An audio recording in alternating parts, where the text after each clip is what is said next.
Portanto, quando nós estamos nesta fronteira da tecnologia, descobrimos tecnologia nova, temos que inventar esta tecnologia nova. Aliás, todas as revoluções tecnológicas têm por base uma revolução científica. Nós, como seres humanos, precisamos destes desafios coletivos, precisamos destes grandes propósitos. Há coisas que nós sabemos garantidamente que vão sair daqui. Vai sair conhecimento técnico, vai sair formação de pessoas, vai sair uma série de técnicas avançadas de análise de dados, uma série de tecnologia importante e vai sair conhecimento científico.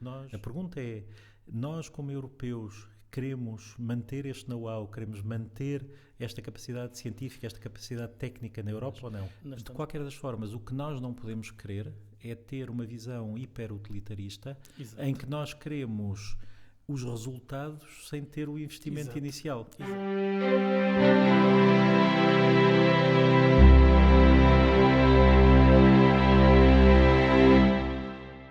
Bem-vindos a Para um Bom Entendedor, eu sou o Ricardo Ribeiro, tenho o gosto de ter hoje comigo o meu colega Nuno Castro, que é também físico.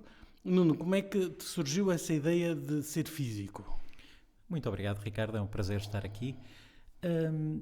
Ainda antes de saber que queria ser físico, eu sabia que queria ser cientista, desde que me lembro que sabia que queria ser cientista. Aí estamos iguais, também me aconteceu o mesmo, literalmente. Quem me ganhou para a ciência foi provavelmente o meu avô, que era professor de Química e que me levou várias vezes ao laboratório, era eu muito pequenino, e eu achava maravilhoso a ideia de poder experimentar, de poder descobrir coisas, de ter um bocadinho o acesso aos segredos da natureza na nossa mão. Portanto, quem me ganhou para a ciência foi o meu avô Lito. Depois, a escolha de ser físico foi bastante mais tarde. Foi já provavelmente no 12º ano. Até aí eu achava que queria ser químico, porque... É o que... Na química, o 10º ano, tipicamente, o que se fala é física. Exatamente. Fala-se física atómica, etc. Portanto, as pessoas são um pouco enganadas, não é? Às vezes pensam que a física atómica é química. É claro que a química usa a física atómica, mas não é a física atómica. O que eu achava piada era a estrutura do átomo, saber de que é que a matéria era feita, e depois percebi que isso era física. E quando percebi que isso era física, para mim ficou claro que eu queria ir para a física. Também na altura ainda não sabia que queria ir para a física de partículas, mas já na faculdade, quando comecei a ouvir falar de quarks, de partículas por aí fora, aí foi a evolução natural. A faculdade é de Coimbra? Sim, eu fiz o curso de Física na Faculdade de Coimbra, na Faculdade de Ciências e Tecnologia da Universidade de Coimbra, e iniciei-me na Física de Partículas com um convidado teu, que cá esteve, o António Onofre. O António Onofre. Que me orientou. Que é um pouquinho mais velho que tu, não? Sim. Um pouquinho mais velho nestas coisas. E tu também és de Coimbra mesmo, ou não? Eu sou mesmo de Coimbra. Sim. Eu nasci em Coimbra, embora tenha ido razoavelmente cedo para Faro. Fiz todo o ensino secundário em Faro. E depois voltei a Coimbra para fazer o curso. Tirar o curso e depois, portanto, o António Onofre, qual é o papel do António Onofre na tua vida, digamos? Eu cheguei ao António Onofre através de outros professores, porque eu não fui aluno dele, ele não dava aulas, ele não dava aulas no departamento de Física nessa altura, mas um outro professor pôs-me em contacto com ele e basicamente, na altura de escolher os projetos de fim de curso, comecei a trabalhar já no LIP e relacionado com o trabalho do CERN, com esse outro professor e com o António Onofre. Pronto, podemos dizer que o António Onofre é um teu mentor, é um teu modelo. Sim, sem dúvida. Fantástico, não é? Sem dúvida. E agora são colegas. E agora somos colegas. Há uma escola que vem do lado de Coimbra do professor Policarpo, do lado de Lisboa do professor Mário Pimenta. Os dois estiveram envolvidos na formação do António Onofre, que depois esteve envolvido na minha, e no caso do Mário Pimenta também esteve envolvido na minha. Portanto, isto na ciência há uma espécie de família científica, não é? Sem dúvida, mas uma das coisas curiosas que eu reparo é que o Laboratório de Instrumentação em Partículas, que é o LIP, é o laboratório português que faz a ponte entre Portugal e os laboratórios do CERN, que é o acelerador de partículas maior que há no mundo. Faz essa ponte de ligação, entre outras coisas, Curiosamente, existe um polo do LIP em... existe um polo do LIP em Coimbra? Existe. Lisboa, Coimbra e Minho. Certo, ok. Não me estava a lembrar que havia em Coimbra também, não é? No Porto é que não há. No Porto é que não há. Certo, não é? Portanto, e agora vieste para aqui fundar o LIP do Minho. Quando o António Onofre foi contratado como professor cá, ainda antes dele ter assumido funções, eu na altura estava a fazer um pós-doutoramento em Granada e ele contactou-me e fez-me esse desafio. Disse-me que vinha para cá, disse-me que vinha montar o LIP Minho e se eu não me queria juntar a essa equipa que ia montar o LIP Minho desde o início. Portanto, isto foi em 2010 e estou cá com muito gosto desde 2010. Desde 2010. E agora és o diretor do LIP Minho. LIP Minho. Sou diretor do LIP Minho e faço parte da direção do LIP Nacional. Claro, é natural. Agora, que desafios é que tem o LIP neste momento já agora? O LIP Minho aqui, que desafios é que tem? O LIP Minho, o desafio que tem é passar de uma fase de instalação para uma fase de consolidação e de crescimento sustentado. Neste momento é uma equipa que eu acho que é muito dinâmica, mas ainda é uma equipa reduzida, o que se traduz, por exemplo, em alguma dificuldade de orientação de estudantes. Temos claramente mais estudantes a querer trabalhar connosco do que a capacidade que temos para orientar. Isso tem vindo a mudar recentemente. Ainda agora houve um colega que foi contratado no Departamento de Física, o António Moraes, e que integrou o LIP. E espera-se que em breve haja também mais professores nesta área e com isso conseguimos o tal crescimento sustentado para ter um ecossistema equilibrado em termos de pessoas mais séniores que também possam dar o enquadramento dos estudantes que acompanhamos no dia-a-dia. A física de partículas é algo que atrai imensos estudantes. O conhecimento assim, mais profundo da realidade, no fundo, o fundamento da realidade, por assim dizer, em termos físicos, é aí que se estuda, não é? Isso é o que atrai os estudantes, não? Eu creio que sim, são perguntas que estão connosco enquanto Exatamente, humanidade há muito claro. tempo, não é? De que é que somos feitos, de que é que o universo é feito. Isso naturalmente que mexe com o nosso imaginário. Nós vamos já falar sobre isso, mas antes disso, uma das coisas que impressiona no LIP Minho, que penso que não é exclusivo do LIP Minho, nem pouco mais ou menos, mas é a atividade que vocês têm de divulgação, nomeadamente com estudantes do ensino secundário, não é? Vocês organizam o Master Classes em Física de Partículas, Sim. que é uma atividade com um sucesso extraordinário, não é? Eu creio que sim, é uma atividade que eu pessoalmente tenho imenso carinho. Eu estou envolvido desde o início, ainda antes de estar cá no Minho, e desde 2010, portanto, as primeiras Masterclasses que organizámos em Braga foi ainda antes da criação do LIP Minho. Uns meses antes, mas foi antes da criação formal do LIP Minho em 2010. Se a memória não me falha, estiveste na sessão de abertura dessas sessões como... Pode ser que sim. Porque creio, se a memória não me falha, creio que eras diretor do curso. Diretor adjunto, talvez, ou do departamento... Do curso. Diretor de curso de Física ou de mestrado em Física, pode ter sido. Uma delas, e creio, se a memória não me falha, eu na altura ainda estava em Granada, vim de propósito cá para essa sessão, ainda estava a fazer o pós-doc, ainda fiquei mais vários meses em Granada. Isto foi no início de 2010 e eu vim só no verão de 2010 e foi essa primeira sessão. E creio que deixam sementes estas não sessões. Não tenho dúvidas nenhumas. Nessa sessão, muitos anos depois, percebi que nessa sessão esteve uma estudante do secundário, de Paredes de Coura, Ana Peixoto, que mais tarde veio fazer o mestrado connosco, Exato. fez o doutoramento connosco e que neste momento está a fazer um pós-doc na Universidade de Washington, baseado no CERN, portanto ela passa lá o tempo. Portanto, neste momento é uma cientista independente, cresceu, mas que o primeiro contacto com a física de partículas foi precisamente nessa primeira das masterclasses que organizámos cá em Braga. Portanto, achas que essa é a abordagem ideal para a divulgação da física? Eu acho que sim, não tem que ser exclusiva, não tem que ser a única, mas eu acho que a divulgação tem que passar muito pela mão na massa.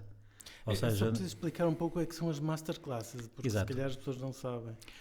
A ideia é pôr os estudantes do ensino secundário a serem cientistas por um dia. Portanto, há várias versões destas masterclasses, com dados reais de várias experiências, mas o figurino é sempre o mesmo, em que nós convidamos os estudantes a virem passar um dia connosco. De manhã há tipicamente 2 palestras para introduzir o tema, mas o objetivo não é eles virem ouvir palestras. As palestras são para os ajudar a fazer o que se pretende mesmo com essa atividade, que é eles fazerem análise de dados reais. Claro que o que é que eles vão analisar depende dos dados e depende do problema em si, mas tipicamente vão procurar partículas, por exemplo, o bosão de Higgs, que foi descoberto aqui há uns anos, eles vão à procura do bosão de Higgs, ou numa outra atividade que fomos nós sempre que desenvolvemos. Sempre com dados reais, não é? Sempre com dados reais. Ou numa outra atividade que nós desenvolvemos também cá no LIP Minho, analisando dados do Observatório Pierre Roger, na Argentina, portanto, dados de raios cósmicos de energia extrema, em que eles fazem a análise de dados, fazem a reconstrução da energia desses raios cósmicos, da direção deles e, no fim, fazem um mapa do universo para tentar encontrar uma correlação entre as direções de chegada destes raios cósmicos e possíveis fenómenos extremos do universo que possam explicar como é que estas partículas atingiram com energias tão elevadas. Isso é fantástico, mas talvez não seja fácil de reproduzir noutros ramos da física, porque a física de partículas, de facto, não se reduz... Perdão, a física que não se reduz à física de partículas, nem pouco mais ou menos, não é? Quer dizer, não sei se será fácil reproduzir uma coisa dessas, a física matéria condensada, por exemplo, como o ramo. Bom, enfim, eu sou físico teórico, alguma coisa se podia fazer. Mas era difícil compreender, apesar de tudo, não é? Eu acho que a estratégia nunca deve ser replicar, ou seja, podemos nos inspirar, claro, mas em cada área é preciso encontrar. Nós também, há imensas coisas que fazemos em física de partículas que porventura não são adequadas a este tipo de atividades. Claro. Portanto, em cada área da física, seja na matéria condensada, seja noutra área qualquer, o que é preciso é encontrar uma atividade que seja adequada. Na matéria condensada, se calhar há imensas coisas que se podem fazer à volta dos cristais, à volta da estrutura cristalina. Há muitas coisas que se podem mostrar. Agora, esse mãos na massa de procurar uma coisa e encontrá-la, fazer a experiência no fundo, é capaz de ser mais complicado, mas enfim, não digo que seja impossível. E não tem que ser neste modelo ter 100 estudantes ao mesmo tempo a fazer uma masterclass. Se calhar pode ser uma coisa mais pequena, problema, pode ser... Ou seja, como tudo na vida é preciso adaptar ao contexto e é preciso ver qual é a melhor forma de passar a mensagem que se quer e mostrar a beleza que existe. Há livros de divulgação lindíssimos de matéria condensada, precisamente à volta da parte da estrutura cristalina da matéria. Há imensas coisas bonitas para mostrar, sem dúvida, não é? E... Mas, de facto, provavelmente uma coisa em massa, enquanto que vocês têm uma quantidade de dados absolutamente astronómica, portanto, vocês podem distribuir pelo mundo inteiro e ainda sobra. De facto, nós somos grandes geradores de dados. Assim, para termos uma ideia, qual é a taxa de geração de dados em terabytes, por exemplo, de uma experiência do CERN, tens os números... Cada uma das grandes experiências do CERN, por exemplo, a experiência Atlas, gera basicamente uma quantidade brutal de dados, portanto estamos a falar de cerca de 40 milhões de colisões por segundo, portanto interações do feixe por segundo, e isto gera mais dados do que nós podemos guardar, portanto temos que tomar muito rapidamente uma decisão, porque nós só conseguimos guardar uma pequena fração destes dados. Portanto temos que... Felizmente, a maior parte desses dados não são interessantes, correspondem a fenómenos de física que já são muito conhecidos, não são os que nós estamos à procura, e temos técnicas para escolher quase em tempo real o que é que nós vamos guardar. Para dar uma ideia, eu ainda agora recentemente estive num dos centros de computação do Sistema Mundial de Computação, do Sistema GRID, que faz a computação para as experiências do CERN, e estive num desses grandes centros em Itália, em Bolonha, e eles estavam-nos a mostrar o sistema de armazenamento de dados e diziam: É que nós aqui, agora da Atlas, temos pouquinhos dados, porque só temos 20 ou 30 petabytes. Ninguém sabe o que é petabyte, os meus ouvintes provavelmente. Consegues dizer? Não, temos que ir... Zero em milhares de milhões? Temos que ir aos múltiplos, não é? Portanto, os megabytes são triviais hoje em dia. Completamente. Quando vamos... Mesmo os discos já são terabytes. Já vamos... São os teras já são comuns. Portanto, qualquer disco tem... Mesmo os mais baratos têm meio tera. 1 terabyte, portanto estamos a falar basicamente de 1000 vezes acima disto. 1000 terabytes? E sim, 1000 terabytes dá 1 petabyte. Certo. E nós, a escala total dos dados já está no milhão disto, porque já estamos no exabyte. 1 milhão de terabytes, não é? Isso é o que eles estão a armazenar de dados. Isto é o que estamos a armazenar, quer de dados, quer de simulação. Porque nós, para conseguir interpretar os dados ocupam muito espaço, os dados reais, o que sai da experiência.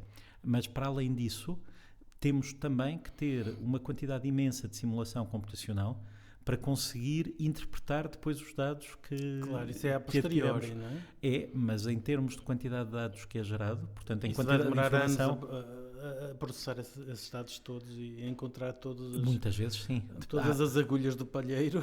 Sim, que são poucas, mas o palheiro é enorme. Pois, o exemplo que eu costumo dar é que não é uma agulha num palheiro, é uma agulha em muitos palheiros. E pior ainda é que pode não ser uma agulha, porque nós podemos não estar a supor o certo sobre a natureza. Claro. Portanto, eu posso estar à procura de uma determinada teoria e não é essa que eu vou encontrar. Portanto, nós temos de estar preparados para, em muitos palheiros, eventualmente, se calhar, não é uma agulha, vamos encontrar uma chave ou outra coisa qualquer. Portanto, as nossas técnicas têm que ser capazes de lidar com isso também. Porque as técnicas ou a cabeça dos cientistas? As duas não são distinguíveis, as técnicas saem das cabeças dos cientistas.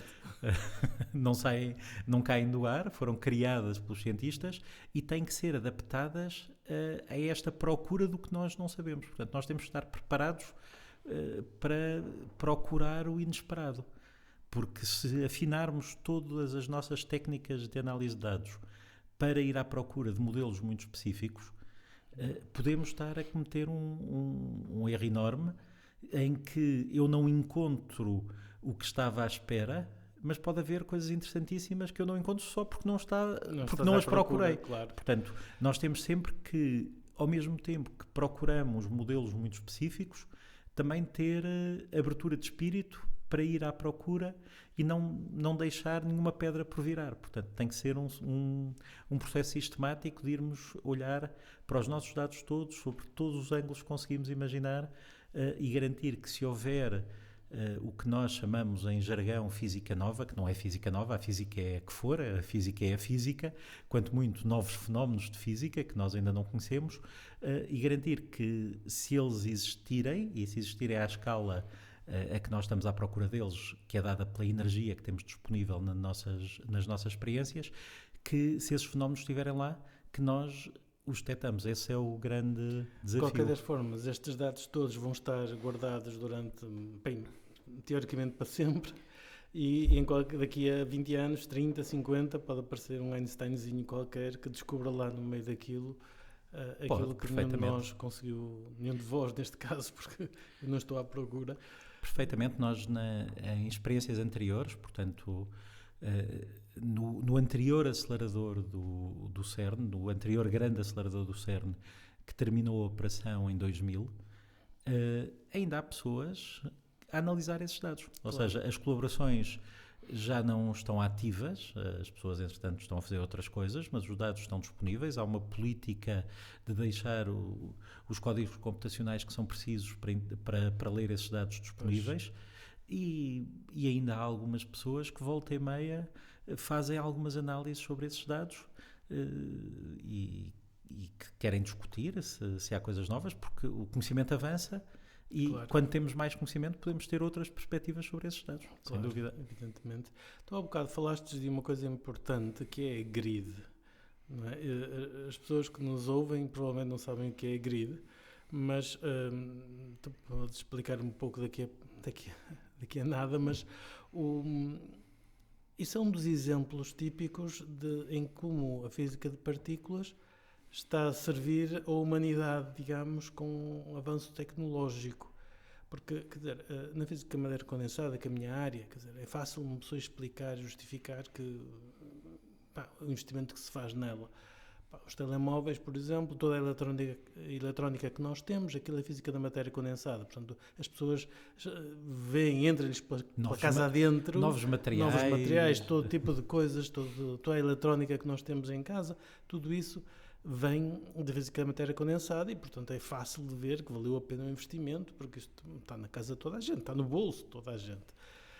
Agora, quando uma pessoa está à procura do bosão Higgs num acelerador de partículas, como o CERN, que é uma coisa gigantesca e custou também um balúrdio, embora pense que provavelmente gasta-se mais em investigação em física de matéria condensada do que em física de partículas, se formos contar os números. Eu não tenho os números, mas suspeito... Não tenho essa estatística, mas não seria estranho, porque também há muito mais gente a trabalhar nesse campo, não é? E há muito mais investimento nesse campo, portanto, à partida. Mas, de qualquer das formas, para que é que nós estamos a gastar este dinheiro todo para procurar uma partícula, o Higgs, por exemplo, que não é nada evidente que sirva para alguma coisa para o comum dos mortais, digamos, não é? Além de satisfazer o nosso conhecimento. Portanto, a GRID é um dos exemplos de como essa busca potenciou, mais do que potenciou, obrigou a que houvesse uma investigação num campo que depois tem aplicações noutras áreas do conhecimento e aplicações tecnológicas, não é? Sem dúvida. Estas experiências são experiências únicas que estão na fronteira da tecnologia. E não estão na fronteira da tecnologia por capricho dos cientistas, é porque não há alternativa. E ao não haver alternativa, eu não posso, mesmo que tivesse todo o dinheiro do mundo para fazer a investigação, eu não posso chegar a uma loja e comprar uma destas experiências. Estas experiências têm que ser construídas porque são protótipos únicos, que não existem, que muitas vezes exigem o desenvolvimento de tecnologia que não existia até aí, e é um pouquinho como a Fórmula 1, não é? Os carros que correm na Fórmula 1 estão na fronteira da tecnologia e depois essa tecnologia acaba por ter aplicação nos carros do dia-a-dia ou a exploração espacial dá uma série de materiais que depois são usados até nas coisas muito comezinhas, não é? Os revestimentos das frigideiras, por aí fora. No CERN há uma série de exemplos destes e eu já vou dar. Portanto, quando nós estamos nesta fronteira da tecnologia, descobrimos tecnologia nova, temos que inventar esta tecnologia nova e essa tecnologia nova muitas vezes tem aplicações que vão muito para além das aplicações que nós precisávamos para as nossas experiências. E temos a obrigação de devolver isso à sociedade, porque foi a sociedade que também permitiu que nós fizéssemos essas experiências. Antes de ir aí, eu só queria deixar claro, para não enganarmos ninguém, que o objetivo do CERN não é criar esta tecnologia. O objetivo primário, o primeiro objetivo, é o que nós falámos ao início, é saber de que é que o universo é feito. É criar conhecimento sobre a estrutura da matéria, saber de que é que as coisas são feitas. Como disse, nessa procura desenvolvem-se imensas tecnologias úteis. A GRID, o sistema GRID de computação é um exemplo. Hoje em dia é muito mais fácil explicar o que é do que era há uns anos atrás, porque basicamente é o primeiro exemplo da computação em rede, da cloud, que toda a gente conhece, claro, na sua vertente comercial.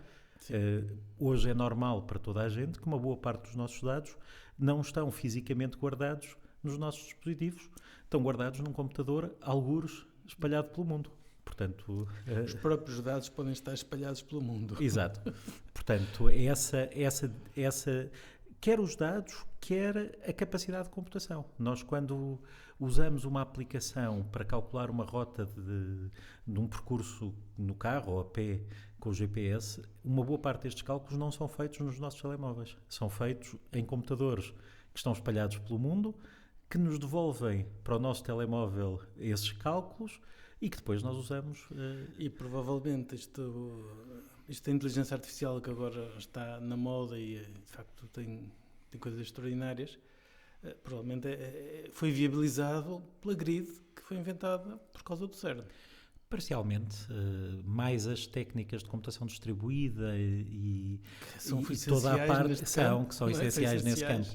E depois há uma série de outras aplicações para além da computação. A computação é uma parte normal, é uma parte muito óbvia, porque estas experiências, como nós já dissemos, geram grandes quantidades de dados que têm que ser analisadas.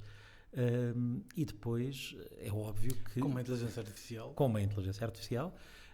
E depois é óbvio que em termos da sociedade há uma série de outras aplicações que podem ser feitas. Mas há uma série de outras aplicações em domínios muito diferentes. Por exemplo, nós fazemos detectores para detectar partículas, para detectar luz em características muito específicas, e isso pode ser usado, por exemplo, em diagnóstico de doenças oncológicas. Uma das técnicas mais conhecidas, ou uma das técnicas muito usadas para diagnóstico oncológico, é o PET, a tomografia por emissão de positrões, cuja tecnologia foi desenvolvida no CERN.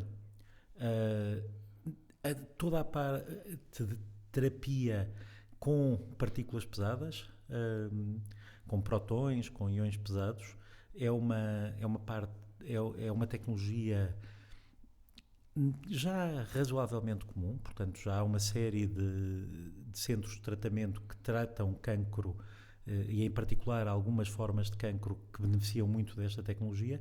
Isto é uma tecnologia que foi desenvolvida no CERN.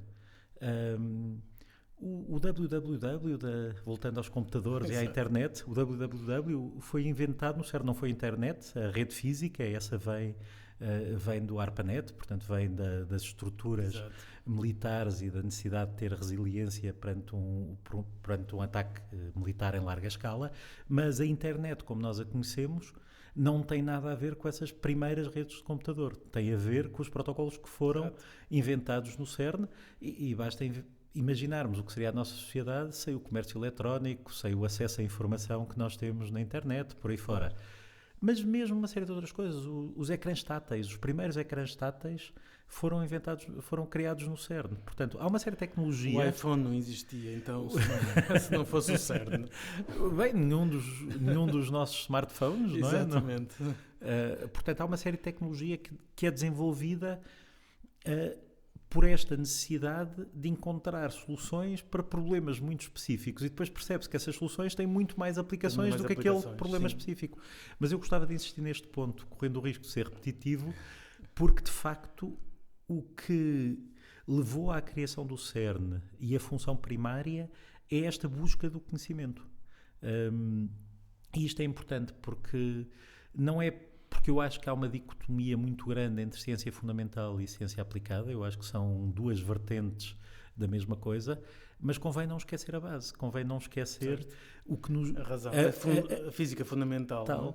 Convém não esquecer o que nos move, ou seja, claro que há imensos cientistas cujo trabalho principal e a sua motivação é usar conhecimento existente e ir à procura de outras aplicações e gerar novo conhecimento que permita ter outras aplicações. Mas também há muita gente, e o propósito principal do CERN liga-se com isso, que quer saber a um nível mais básico. Fundamental aqui não tem nada a ver com ser mais importante ou não. É ser a um nível mais básico, claro. É saber como é que as coisas funcionam. Seja no meu mundo, no mundo da física de partículas, seja no teu, da física do estado sólido, ou em qualquer outra. Isso da distinção entre física fundamental e física aplicada é uma coisa assim um pouco curiosa, porque, por exemplo, no meu campo, no meu ramo da física do estado sólido, aconteceu... A física fundamental levou à origem de coisas, de aplicações absolutamente extraordinárias. Não é? Por exemplo, nos anos 90 foi descoberta um fenómeno físico chamado magnetoresistência gigante, que foi a que permitiu que nós passássemos de ter discos de 1 giga para passar a ter discos de 1 tera. Não é? E que viabiliza, lá está também, acumular a quantidade de dados que vocês acumulam. Não é? Mas a investigação, depois de origem um prémio Nobel, eles estavam a fazer física fundamental, estavam a medir umas propriedades de uns materiais, não é? E chegaram, e por acaso, não é? Descobriram este fenómeno. E, portanto, quer dizer, a física fundamental é fundamental para a física aplicada, não é? Para depois chegarmos às aplicações. Há aqui uma espécie de uma dança entre as duas, não é? Sim, porque não- a física aplicada depois é que nos dá os instrumentos para conseguirmos fazer as medidas, etc. Portanto, claro. há aqui uma dança entre as duas. De qualquer das formas, o que nós não podemos querer é ter uma visão hiperutilitarista Exato. em que nós queremos os resultados sem ter o investimento Exato. inicial. Exato. Ou seja, nós não podemos ter árvores sem ter raízes Claro. consistentes e profundas. Portanto, Evidentemente. os frutos, obviamente, que são muito apreciados por toda a gente, mas para haver frutos é preciso haver árvores, para haver árvores é preciso haver as raízes que as sustentam, por aí fora. E na ciência não é diferente. Aliás, todas as revoluções tecnológicas têm por base uma revolução científica. Claro. Temos a termodinâmica por trás da primeira revolução industrial, da máquina a vapor, temos o eletromagnetismo por trás da eletrónica e da revolução toda da eletrónica, temos a mecânica quântica por trás da revolução da eletrónica moderna e por aí fora. Etc, não é? Sempre podíamos continuar. Agora, vamos falar um pouquinho mais da física atual, de partículas em concreto, a física ao nível mais fundamental. Como é que isso está, não é? Qual é a situação da física ao nível mais fundamental? Tu trabalhas com isso na prática? Sim, no fundo? estamos num ponto que eu acho muito interessante. E aqui nem toda a gente concordará, mas é um ponto que eu acho muito importante.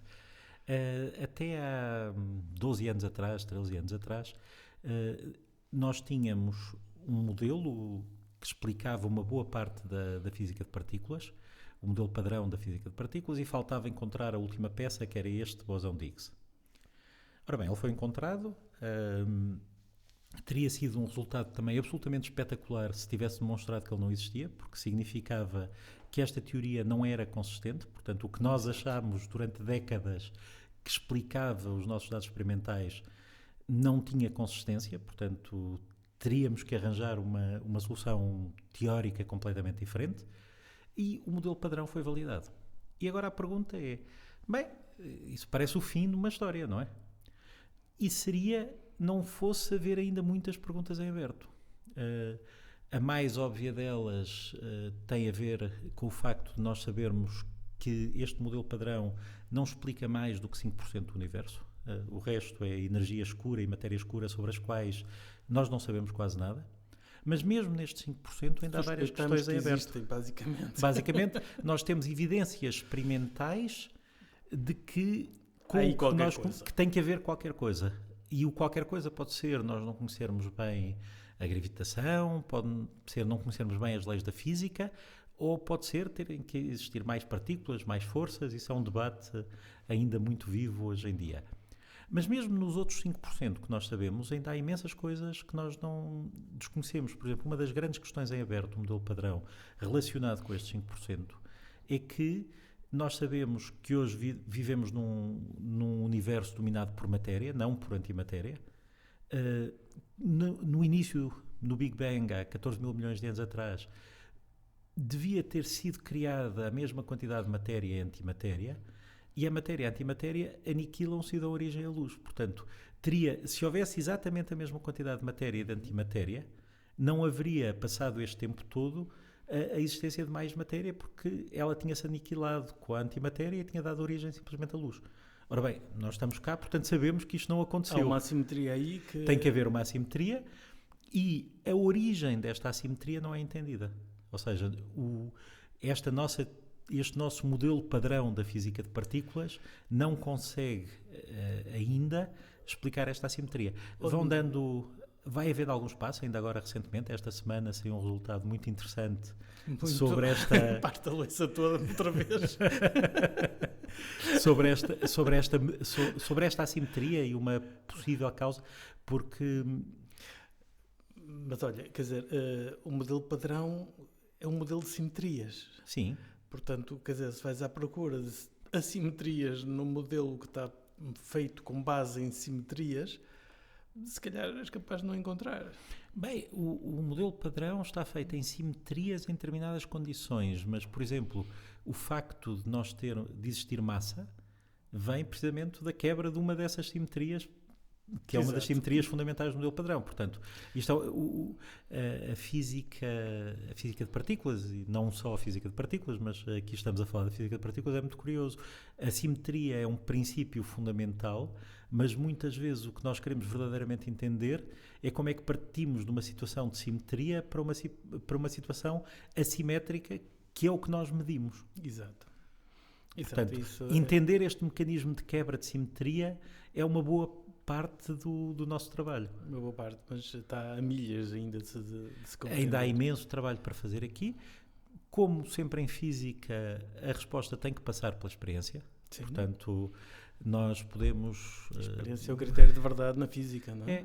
Podemos fazer... A física é uma ciência experimental, portanto, por mais teóricos que sejamos, temos sempre que ter em mente que no fim do dia tem que haver uma experiência que confirma ou não o que nós achamos que a natureza pode ser.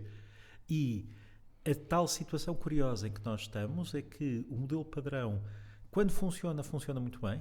Portanto, para muitos dados e para muitos resultados experimentais, o modelo padrão tem uma capacidade preditiva absolutamente espantosa, mas depois há outros dados experimentais em que ele não funciona de todo. E isto deixa-nos numa situação curiosa, ou seja, tem que haver alguma verdade no modelo padrão, mas não pode ser a verdade toda. Será uma aproximação de primeira ordem? Possivelmente. Mas isso de certeza que já tentaram aproximações de segunda ordem. Já, mas não de forma satisfatória, ou seja... Não funcionou, basicamente. Não, porque seria preciso aparecerem novas partículas que ainda não foram vistas, seria preciso aparecerem novas simetrias que ainda não foram vistas. É sempre possível arranjar um modelo matemático que satisfaça as coisas, mas pode não ter nada a ver com a realidade física. Exato. Quer dizer, por outro lado, em termos dos dados, também acho que é muito prematuro nós darmos-nos por satisfeitos, porque mesmo se nos concentrarmos nos dados das experiências atuais do CERN, nós temos, até agora, coletámos cerca de 10% dos dados que esperamos coletar no tempo de vida útil destas experiências. Portanto, vamos ter ainda um fator 10 mais dados para analisar e pode haver surpresas nesses dados, ou seja, claro, olhar para a expectativa é que haja, não é? Como experimentalistas, nós temos de ser agnósticos, ou seja, a nossa função é ir ver o que é que lá está. Se existe ou se não existe, a natureza é que sabe. Claro. Eu, se fiz a pergunta, tenho que esperar pela resposta, não é? Sem dúvida. Mas todos os esforços para encontrar explicações, por exemplo, para a matéria escura, partículas que sirvam que justifiquem, que expliquem essa matéria escura que nós observamos, parece existir nas galáxias, etc. Pois todas as tentativas têm sido um fracasso total. Zero. Bem, essa é a história da física. Tudo é um fracasso até o dia em que deixa de ser. As ondas gravitacionais... Mas dá a impressão houve décadas de experiências... Mas quando fizeram uma que sabiam que ia dar alguma coisa, o vai ou racha, ele deu. Bem, o vai ou racha é discutível. Bastava as frequências das ondas gravitacionais serem diferentes. Mas isso é calculável, não é? É calculável até Ou seja, certo sabias quais são as frequências que devias esperar. Sabia-se muita coisa, mas que devias esperar, claro, não é? Depois, mas isto a posteriori é sempre fácil, não é? Fazer previsões é sempre complicado, essencialmente quando é para o futuro. Mas eles, quando construíram a máquina, sabiam o que é que estavam a fazer, sabiam o que é que estavam à procura. Não, sabiam e sabiam a previsão, mas o problema é que estes modelos são muito complicados. São difíceis de calcular. São muito difíceis de calcular. Daí a necessidade da grid. Exatamente. E não sabia a frequência, ou seja, não sabia... Havia muita coisa que não se sabia e que não era impossível que não tivesse sido detectado ainda nestas experiências, da mesma forma que houve, até aí havia uma série de experiências que não tinham dado sinal, porque tecnologicamente ainda não era possível lá chegar. Aqui, a situação... Mas isso era razoavelmente previsível, era um pouco a ver se tenho sorte, não é? E há alguma coisa ali que me sirva. Eu acho que a função de um cientista é ser cético.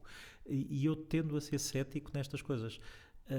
Eu achava, como uma boa parte da comunidade, que o Higgs ia ser descoberto no LHC. Porquê? Porque nós tínhamos muitas indicações indiretas de que o Higgs, por consistência da teoria e por consistência dos dados experimentais, que o Higgs deveria existir e deveria estar mais ou menos naquela região em que foi encontrado. Mas a verdade é que era perfeitamente possível que ele não estivesse lá e que houvesse outra boa razão para estas indicações indiretas que nós tínhamos. Portanto, até haver uma evidência experimental... Sim, tem que ser. E agora, em relação à matéria escura, em relação a todas essas coisas, bem, é perfeitamente possível que essas novas partículas, que esses novos fenómenos estejam a uma escala de energia muito maior do que nos é acessível agora, e se for esse o caso, nós não vamos ver nada. Mas... A não ser uns raios cósmicos, que esses têm essa energia. Não vamos ver nada nas experiências do CERN em operação agora. Por outro lado, parece-me também pouco prudente ter olhado para 10% da amostra e tirar conclusões definitivas. Não, vamos lá ver tudo, vamos esperar pelos dados todos. Mas quando estou a dizer que não se encontrou nada, não é só no CERN, nem em todas as outras experiências de busca de matéria escura. Que não se mas pode nada. haver ótimas razões para explicar isso. Sem dúvida. Aliás, haverá provavelmente ótimas razões para explicar isso. Nós não sabemos quais são. Não sabemos quais são. Exato. Não, e a história da física está cheia destes fenómenos, ou seja, que pode haver décadas de pesquisa infrutífera até se chegar a uma conclusão. Claro, naturalmente. Aliás, vale o Higgs, não é? Sim. Demorou décadas desde que foi previsto até aparecer. E hoje é fácil entender porque é que demorou décadas. Então porque como o Higgs pode cair de muitas formas diferentes, o Higgs estava no sítio mais difícil de ser encontrado. Escondeu-se. Escondeu-se mesmo. Ou seja, se o Higgs tivesse outro tipo de comportamentos, se calhar teria sido visto antes. Pois. Mas estava ali numa zona em que tinha um cocktail de decaimentos possíveis, o que significa que era preciso ir à procura de vários deles. Certo. Isto as coisas são assim, é preciso ir à procura.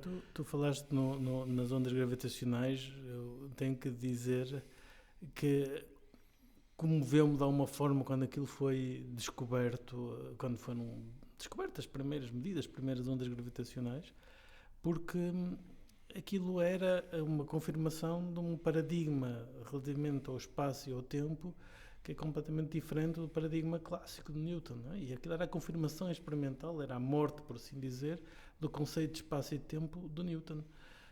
Porque, quer dizer, é o espaço a vibrar, digamos, uma onda do próprio espaço e do próprio tempo também. E é uma coisa extraordinária. Sem dúvida, 100 anos, praticamente 100 anos de diferença entre as previsões do Einstein e a detecção. Comoveu-me por isso e comoveu-me até pelo aspecto tecnológico. O nível de precisão que é preciso para conseguir observar aquele fenómeno é difícil. Eu não trabalho nessa área, não é a minha área, mas consigo apreciar a beleza desse resultado. Sim, quer dizer, numa distância de 4 km para aí, detectar uma diferença de 10 levantado a menos de 18 metros, que é 1/1000 do tamanho do núcleo do átomo, é um feito tecnológico absolutamente espantoso. Quer dizer, num detector destes, um coelho que espirrasse na floresta ao lado criava um tremor de terra, não é? Sim. Coisa absolutamente extraordinária em termos de precisão. E é essa fronteira da tecnologia que leva àquilo que nós falámos no início, depois de ter outras aplicações. Por exemplo, uma coisa básica das experiências do CERN, em que fazemos colidir prótons contra prótons, para dar uma ideia da dimensão dos feixes e da precisão que é precisa, isto está ao nível de disparar uma agulha em Lisboa, disparar outra agulha em Nova Iorque e conseguir que elas choquem umas com a outra a meio do Atlântico. Quer dizer, não... Uma coisa de impressionante, de facto. A tecnologia que isto implica. E, como dizíamos há bocado, isto aqui, mais tarde ou mais cedo, de uma forma ou de outra, vai-se traduzir em aplicações tecnológicas que vão chegar às nossas casas, não é? Provavelmente. E com outro aspecto sociológico que eu acho muito interessante. Não é, mais uma vez, não é o objetivo primário. A razão porque nós temos muita gente de todo o mundo a colaborar é porque estas experiências exigem tantos recursos, quer materiais, quer humanos, que não podem ser feitos a nível individual. O mundo tem que se juntar para conseguir fazer isso, mas isso leva a um aspecto muito curioso, porque ter gente do mundo inteiro, ter a humanidade toda junta, com um objetivo comum, com um objetivo pacífico e ter gente das culturas mais diversas que consegue encontrar uma linguagem comum, que é a linguagem da ciência, e consegue trabalhar em prol deste desafio comum, isto eu diria que é uma coisa preciosa e nos tempos que correm mais ainda. Sim, sem dúvida. Aliás, penso que isso era um dos objetivos originais do CERN, era fomentar, aliás, um pouco como as Olimpíadas e outras atividades. Não é por acaso que multinacionais. Não é por acaso que nos 60 anos do CERN, o lema que o CERN escolheu foi 60 anos de ciência pela paz. Pois, claro. E acho que isso é algo que vale a pena promover também. Nessa e outras colaborações. Aliás, penso que a Estação Espacial também teria um pouco esse papel, porque sem dúvida foram lá astronautas de muitos países. Penso que o português não chegou a ir lá nenhum. E nós, creio que não. Nós, como seres humanos, precisamos destes desafios coletivos, precisamos destes grandes propósitos. Citando o presidente americano, o Kennedy, para justificar a ida à Lua, ele dizia isso. Claro que depois isto foi feito em todo o contexto da Guerra Fria, por aí fora, mas eu acho que não era que a declaração dele não foi cínica. Quer dizer, nós queremos fazer isto não porque é fácil, mas precisamente porque é difícil, porque nos queremos superar, porque nós, como espécie, faz parte, acho eu, da nossa definição de espécie, querermos permanentemente superar, atingir coisas que até há pouco tempo pareciam inatingíveis. Isso é o conselho que tu darias aos candidatos a jovens cientistas, jovens candidatos a cientistas? Supera-te? Sim, sem dúvida, e que superem individualmente e que contribuam, acima de tudo, para a superação do conhecimento atual, que é sempre transitório. Nós queremos sempre conhecer mais. Isto é um processo, é um processo inacabado. O que eu lhes digo, e acredito profundamente nisto, quando falo destes 95% do universo que estão por descobrir, esses são os 95% do universo que estão à espera deles. Exato. E eu acredito mesmo que há de haver um daqueles miúdos, um daqueles estudantes aqui ou em qualquer parte do mundo, um deles, se calhar daqui a uns anos, vai estar a dar um seminário, a ter a luz e a dar um seminário a explicar, se não tudo, pelo menos parte, porque isto às vezes é por bocadinhos, não tem necessariamente que ser explicar tudo o que falta de uma vez. E eu acredito mesmo que será essa geração, a geração seguinte, alguns dos próximos cientistas que vão ajudar a descobrir isto que ainda temos. E já agora eu gostava de poder estar na audiência, porque também quero aprender um bocadinho mais. Claro, vamos ver se estamos. Mas falámos de energia escura já falámos da matéria escura. A matéria escura parece uma coisa um pouquinho mais fácil de procurar, porque, enfim, em princípio, assumimos que deverão ser umas partículas que aí estão, e partículas é procurar ver naquelas estão. Não se tem encontrado nada, mas em princípio deveria ser por aí que se devia procurar. A energia escura é uma realidade bastante mais complicada, não é? Ainda mais estranho, de facto. Bastante mais estranha, porque é uma força, no fundo, que está a forçar o universo a expandir mais depressa, de uma forma acelerada, não é? Exato. Nós sabemos desde o final dos anos 90 que o universo não só se está a expandir, como se está a expandir de forma acelerada, como dizes. Ou não sabemos algo de muito fundamental na física, ou se há coisa que nós sabemos da física, ou sabemos na física, um dos princípios que tem dado muitas provas é que se eu tenho uma aceleração, tem que haver uma força, tem que haver uma energia associada a essa aceleração. Certo. E esta energia escura é uma medida da nossa ignorância. Nós, como não sabemos nada sobre isso, a única coisa que sabemos é que tem que haver uma razão para o universo estar a expandir. Nós, quando pensamos em forças a larga escala, a força típica do universo é a força gravítica. Mas a força gravítica não pode explicar isto porque é uma força atrativa, não é uma força repulsiva. Portanto, tem que haver alguma coisa que está a fazer o universo... Uma antigravidade, no Uma fundo. Antigravidade, chamemos-lhe o que quisermos. Chamamos energia escura porque não sabemos o que é. O habitual a gente chama escuro quando não sabemos, não vemos bem o que é que aquilo é. É por analogia à matéria escura. A matéria escura é por contraponto à matéria luminosa, porque nós estimamos a matéria que vemos através da luz que ela emite. Certo. Então, se nós sabemos que tem que haver matéria porque sentimos efeitos gravitacionais, mas não a vemos, é porque é escura, no sentido de não ser luminosa. E por analogia, na energia escura, como não sabemos nada dela, dizemos também que é escura. Pronto. Certo.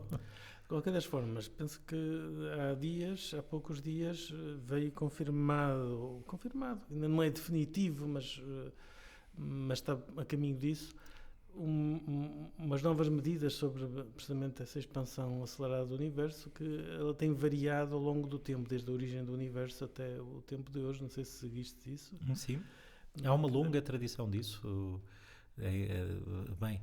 Tradição de tentar explicar estes fenómenos como fenómenos que variam no tempo e à custa de constantes que vão variando. Ou seja... Bem, quer dizer, de facto, penso que o português João Maguejo foi meu colega na licenciatura, não é? Éramos do mesmo ano, e ele estudava isso, de facto. Mas ele penso que referia-se à velocidade da luz em concreto. No caso dele era a velocidade da luz, mas constantes que variam... que não são constantes, portanto. Que não são constantes. Que são constantes tanto quando nós a vemos hoje à escala de tempo em que nós estamos. Mas se olharmos à escala do universo, elas vão variando ao longo do tempo. Poderão variar. Portanto, poderão ir variando. No caso dos trabalhos de João Maguejo, era a velocidade da luz no vácuo. Mas há uma longa tradição que remonta ao Dirac e provavelmente mais atrás, de proposta destas constantes que não são constantes para explicar estes fenómenos. Porque nós, na verdade, quando olhamos o que conseguimos ver hoje, não é? As experiências que conseguimos fazer hoje. Bem, quando olhamos com o telescópio e vemos coisas que aconteceram há muito mais tempo. Aí não há muita evidência de constantes da física, não é, mudarem. Não, mas a questão é, nós vemos o que chega hoje até nós e assumimos uma série de coisas com base numa teoria estática. Se as coisas mudarem, os dados experimentais que nós temos são naturalmente os mesmos, mas a interpretação associada a eles pode ser diferente. Portanto, isso é uma diferença importante, não é? Quer dizer, nós podemos...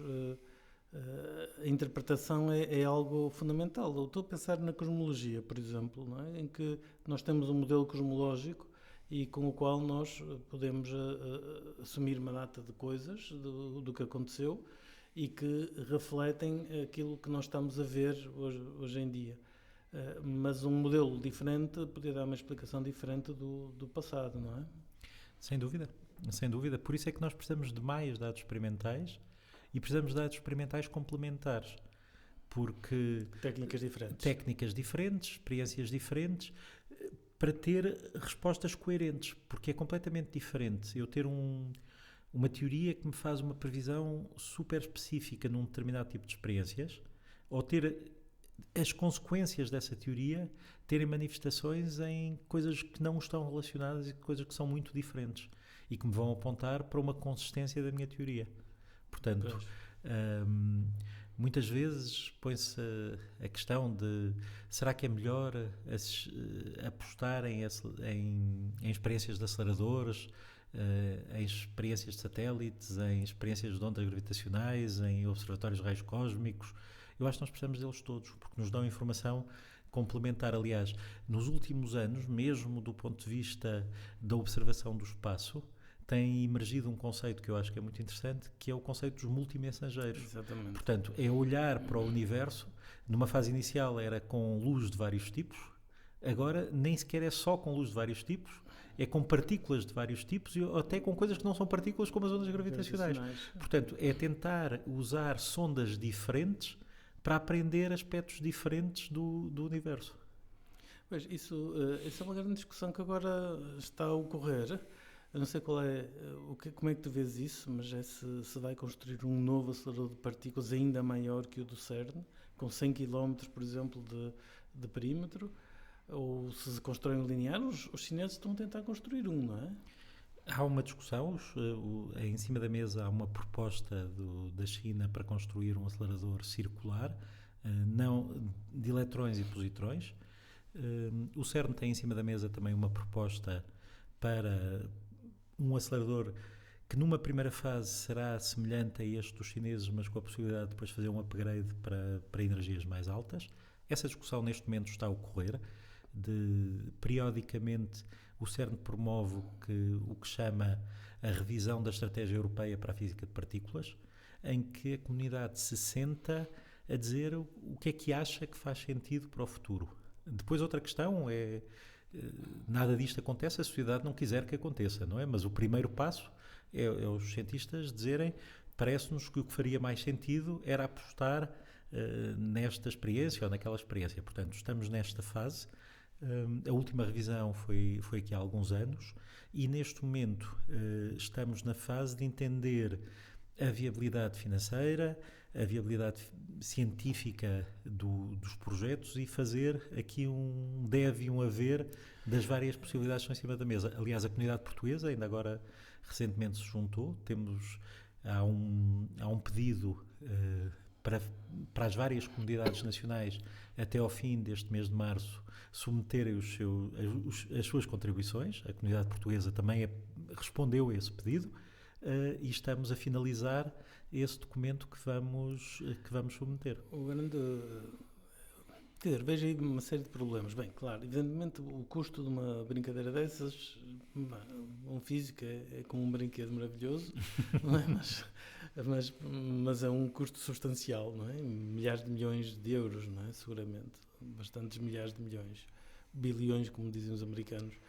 Mas, quer dizer, quando se construiu este LHC, este atual acelerador que está no CERN, havia um objetivo claro, que era encontrar aquela partícula que se previa uma data de coisas relativamente a ela, portanto não era procurar uma coisa completamente às cegas. Quando se construir essa nova máquina, quer dizer, vai-se estar à procura de quê? Ou seja, matéria escura, partículas que não sabemos se existem, não será um procurar as coisas às cegas, não é? O que é que se vai ganhar? Quer dizer, porque se uma pessoa constrói aquilo e gasta este dinheiro todo para depois não encontrar nada, é uma frustração muito grande, não é? Eu aqui tenho uma visão um bocadinho diferente. Para já, acho que todas as pesquisas são às cegas e ainda me lembro das discussões à volta do LHC e antes de começar o LHC, não era nada óbvio que o Higgs fosse descoberto, não era nada. Aliás, havia um receio grande e as questões punham-se exatamente nesses termos. A dizer,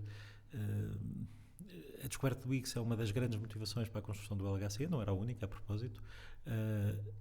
E se o Higgs não aparecer, justifica-se? Não, mas isso aí havia uma quebra da teoria, não é? E aqui também há. Aqui também há. Eu acho que nós temos a obrigação, como cientistas, de procurar, dentro das experiências que estão ao nosso alcance, tal como fizemos no passado, volto a dar o exemplo das ondas gravitacionais, ou seja, houve todo um caminho que foi feito dentro das limitações tecnológicas que havia em cada momento. Nós não conseguimos chegar a energias brutalmente maiores do que as atuais, mas conseguimos chegar a energias significativamente maiores do que as atuais. Para além disso, na primeira fase, um dos projetos que está em cima da mesa, que é o próximo acelerador circular, o FCC, o Future Circular Collider, começa por ser uma máquina de precisão. A ideia numa fase inicial não é subir a energia, até vai ser uma energia mais baixa do que a que nós temos no LHC, mas a ideia é fazer colisão de eletrões e de positrões e não de prótons, porque os prótons não são partículas fundamentais, os eletrões e os positrões são, portanto eu consigo explorar a fronteira da precisão dentro do que é o nosso conhecimento tecnológico atual. Numa segunda fase, e sim, explorar a fronteira da energia. Vamos descobrir alguma coisa? A resposta é que vamos descobrir alguma coisa, sim, porque vamos descobrir, quanto mais não seja, onde é que existem partículas, onde é que não existem. Se vamos descobrir uma partícula nova que possa explicar a matéria escura, ninguém em consciência pode dizer isso. Não sabemos, pode estar a uma energia mais acima. Portanto, de qualquer das formas, são dados experimentais que nos vão guiar na construção do que possam ser as próximas teorias para ir alargando nesta visão das várias camadas de cebola, como uma cebola, as várias camadas do nosso conhecimento. Nós já vimos que este modelo padrão não explica tudo, o modelo padrão da física de partículas não explica tudo, portanto são precisas mais camadas. Os dados experimentais que nós conseguiremos com um acelerador futuro desses, primeiro começando, ou seja, o futuro começa agora, primeiro acabando o programa que nós temos em mãos, que eu já disse, que ainda esperamos 90%. coletar 10 vezes mais dados do que os que coletámos até agora. Mas no futuro, fazendo a exploração desta fronteira da precisão e desta fronteira da energia. Como nós dissemos, há coisas que nós sabemos garantidamente que vão sair daqui. Vai sair conhecimento técnico, vai sair formação de pessoas, vai sair uma série de técnicas avançadas de análise de dados, uma série de tecnologia importante e vai sair conhecimento científico. Claro, toda a gente gosta, é muito mais atrativo descobrir uma partícula nova do que dizer aqui não há uma partícula nova. Mas a verdade é que os dois são fundamentais do ponto de vista científico. Evidentemente. Portanto, nós temos... O que importa é realmente saber a verdade. Saber a verdade, saber se está lá ou se não está. está lá. Portanto, nesse aspecto, eu acho que isto justifica. E justifica-se ainda por outra razão. Porque eu não tenho dúvidas que haverá um próximo acelerador. Não sei quando, não sei onde. A pergunta é, nós como europeus queremos manter este know-how, queremos manter esta capacidade científica, esta capacidade técnica na Europa ou não? Nós estamos claramente à frente nesse campo, não é? Estamos. E estamos porque... Não são muitos campos em que nós podemos dizer isso, pois não? Pois não. E estamos porque no pós-guerra, no pós-Segunda Guerra Mundial, houve um movimento, porque antes da Segunda Guerra Mundial a física era essencialmente europeia. Com a Segunda Guerra Mundial houve uma enorme migração dos cientistas desde logo para os Estados Unidos. Portanto, isto foi uma tentativa de manter conhecimento científico e de atrair os cientistas de topo para a Europa, que deu frutos ao longo destas décadas. E a pergunta é, queremos continuar esse processo ou queremos abdicar de estar na liderança nesta área? Eu, como português, como europeu, gostava muito que nós não abdicássemos disso. E não será, uma boa parte disto já não será para mim, já não será para a minha geração. Se tudo correr muito bem, eu vou ver o início desse próximo acelerador. Da mesma forma que outras pessoas, generosamente, nos anos 80 do século passado, começaram a trabalhar e a desenhar o que permitiu, passado várias décadas, vir a ser o LHC. Portanto, tal como eu sou o herdeiro desses esforços da altura, eu acho que a comunidade atual de física de partículas tem a obrigação de deixar esse legado para as gerações futuras, procurando que esta competência não se perca. E eu acho que não é uma pesquisa vazia, isto não é insistir só porque, olha, é o que sabemos fazer, vamos continuar a fazer.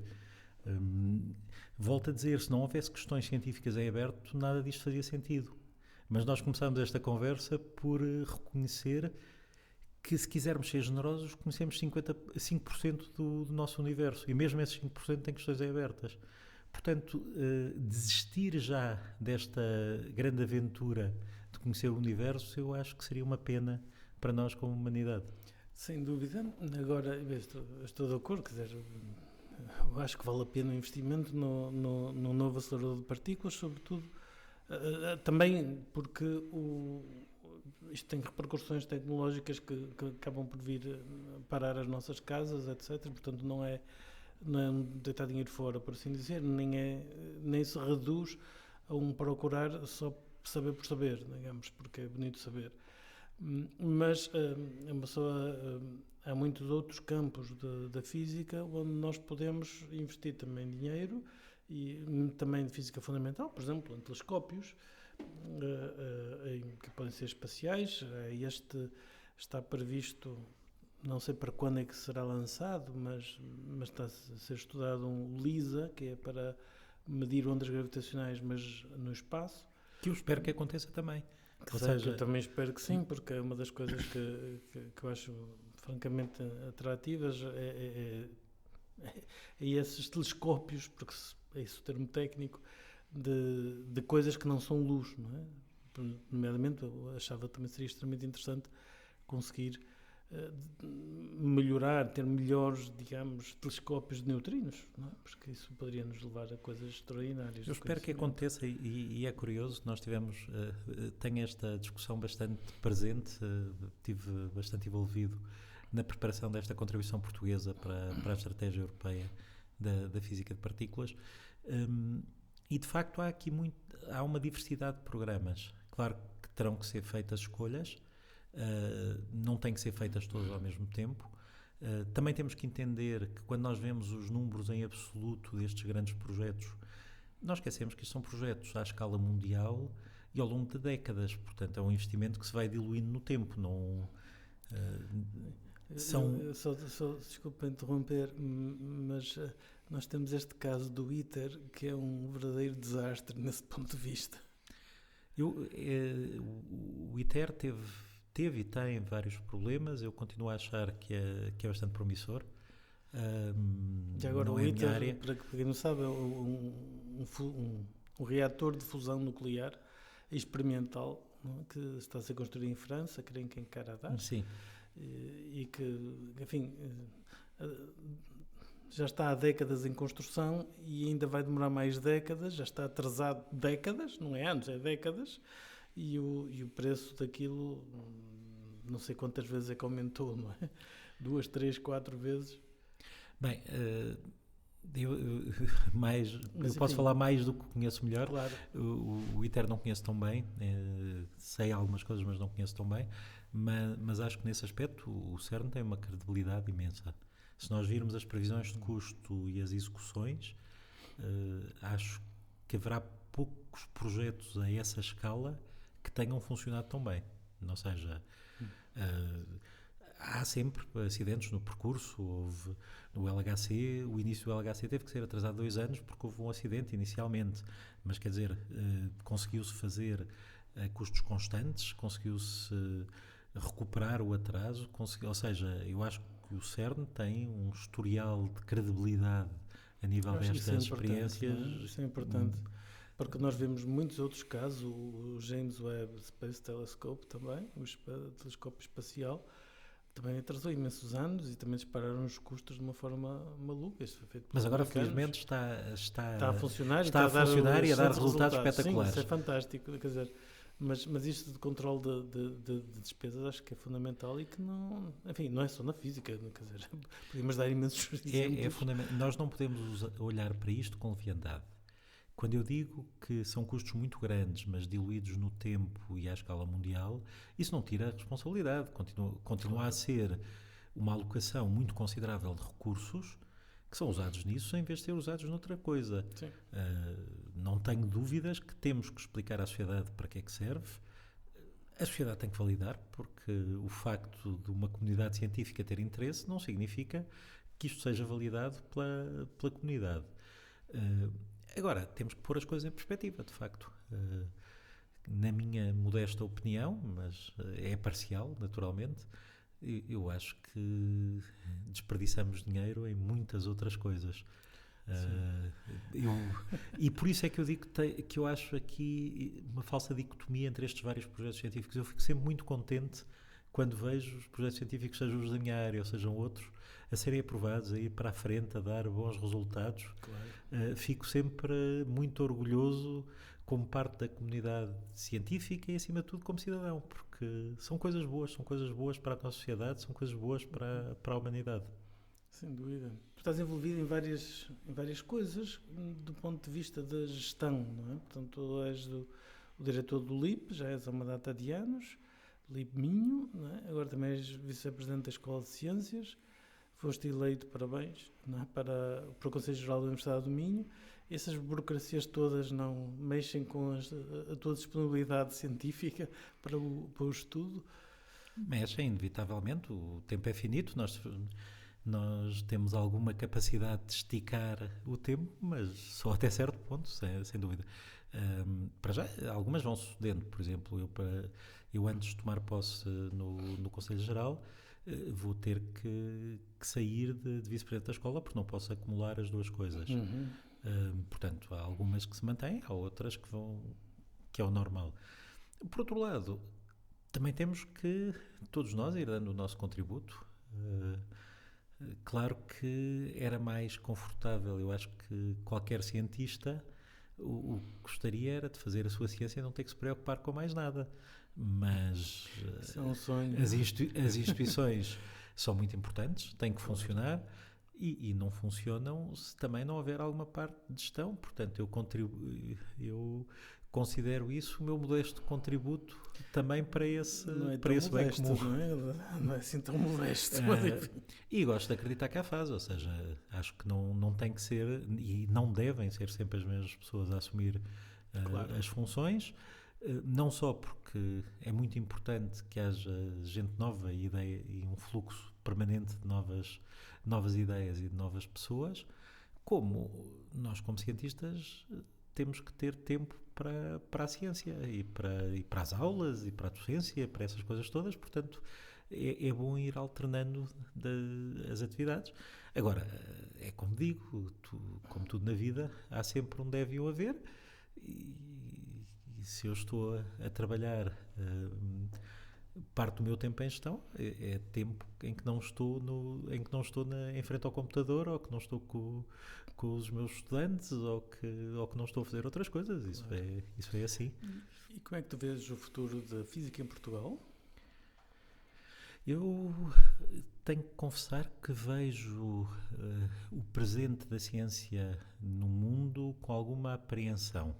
E Portugal é uma dimensão relativamente pequena, portanto nós sofremos muito facilmente as ondas de choque que nos vão chegando do nosso entorno. Numa nota positiva, eu continuo a achar que há uma compreensão pública da necessidade da ciência que é muito boa. E que isso inevitavelmente se vai refletindo no poder político. Outra coisa depois é se essa compreensão do poder político se manifesta em financiamento e se manifesta em dados concretos. Mas o simples facto de até agora ser razoavelmente consensual a importância da ciência e a importância da tecnologia, isso é um bem em si mesmo. Ou seja, era muito pior se as pessoas pusessem isso em causa. E chegam-nos alguns ventos preocupantes de gente que põe isso em causa. Isso preocupa. A Europa tem uma série de desafios neste momento pela frente, e esses desafios vão pôr alguma pressão no sistema científico. Eu não tenho grandes dúvidas sobre isso, e isso causa-me bastante apreensão. A Europa está bastante atrasada cientificamente em muitos aspectos, não? Está, e como tem problemas concretos neste momento, seja os relacionados com a defesa, seja os relacionados com a economia e com a necessidade de ter uma economia mais produtiva, há uma tentação muito grande de termos esta deriva utilitarista, que é perfeitamente compreensível. A sociedade quer respostas também do seu conhecimento, também do investimento que faz em ciência e tecnologia, mas o perigo que há de nós querermos dimensionar toda a nossa investigação científica para aplicações de curto prazo é que muito rapidamente estamos a secar as raízes. E isso causa-me alguma apreensão, ou seja, depois de décadas de expansão, porque vamos lá ver, a ciência em Portugal é um fenómeno relativamente recente. Se nós andarmos não muitas décadas para trás, nós do ponto de vista científico estávamos na pré-história. E houve uma evolução notável que começou em vários graus, mas começou com as primeiras pessoas a ir fazer doutoramento lá fora nos anos 60, com uma grande expansão do ensino universitário nos anos 70, uma aposta muito grande em ciência nas décadas mais recentes, com problemas, como todos os sistemas que crescem, e neste momento vejo com alguma preocupação o facto de estarmos permanentemente a tentar fazer omeletas sem ovos. Ou seja, se nós queremos os frutos da ciência, temos que apostar em ciência. E temos que apostar em ciência, na minha opinião, até por outra coisa, porque nós vivemos em sociedades muito dependentes da tecnologia, e é um perigo que nós, como cidadãos, não tenhamos uma forte cultura científica. Porque se não tivermos uma forte cultura científica, olhamos para a tecnologia como magia. E isso é muito perigoso, porque estamos a pôr nas mãos das poucas pessoas que entendem a tecnologia todo o poder. E isso nunca é bom numa sociedade. Ou seja, nós, como cidadãos, precisamos de ter controlo sobre os aspectos fundamentais da nossa sociedade. E hoje em dia a tecnologia é um aspecto fundamental da nossa sociedade. Este atraso europeu é fruto de décadas de investir muito menos em termos de PIB, de percentagem do produto interno bruto, nos países todos da Europa praticamente, comparando com os Estados Unidos, não é? Sem dúvida. Décadas, mas muitas décadas, 50 anos talvez, se calhar, que nós estamos a investir muito menos em investigação, e o resultado disso é um atraso tecnológico significativo que para mim não é evidente que uma pessoa consiga vencer rapidamente. Claro, uma pessoa pode sempre atalhar, porque já sabemos mais ou menos o caminho para onde os outros foram, não é? Mas de facto, quer dizer, é ir para onde os outros já lá estão, não é? E quando lá chegarmos, os outros já estão mais à frente, não é? Nós temos que ter áreas em que estamos nós na dianteira. Não tem que ser todas.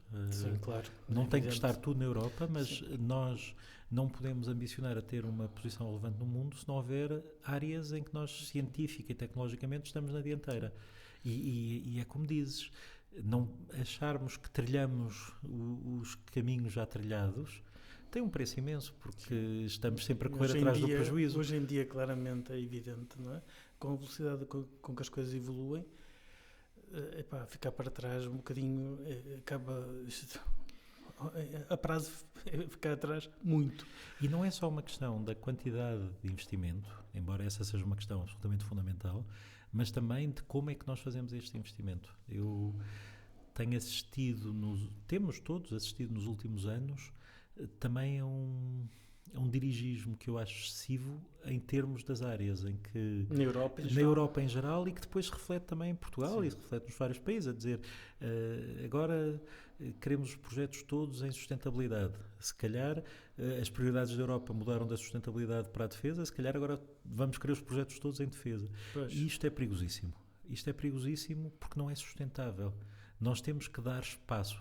A fazer as apostas estratégicas faz todo sentido. Nós não podemos apostar em tudo, mas primeiro fazer apostas estratégicas não é secar tudo o resto. Significa ter alguma concentração de recursos em algumas áreas. E é preciso deixar espaço para ideias novas. Claro. Porque se nós queremos só apoiar, quer dizer, é uma realidade bem conhecida de quem faz projetos e de quem faz candidaturas a financiamento, que muitas vezes é esperado que se diga os resultados que se vão obter. Isto é a negação da ciência. É a negação da ciência. É natural que se eu tenho recursos limitados e quero distribuir da melhor forma possível esses resultados, é natural que eu queira alguma garantia que estou a fazer as melhores escolhas possíveis, mas temos que ter muito cuidado para não se chegar a uma situação em que basicamente só estamos a apoiar o que já é conhecido. Sim, claro, evidentemente. Não, isto é uma questão muito, muito séria, porque, enfim, hoje em dia, no mundo em que nós vivemos, este atraso vai fazer uma enorme diferença, não é? Vai fazer uma enorme diferença. Bem, Nuno, eu acho que se calhar ficamos por aqui hoje, não é? Mas devemos continuar a conversar sobre isto, sobretudo quando descobrirem finalmente a matéria escura, ou a energia escura, ou alguma coisa desse tipo. Espero que não demore muito, e se demorar, haveremos de arranjar outras desculpas para conversarmos. Muito obrigado então por teres vindo. Foi um enorme prazer. Até à próxima.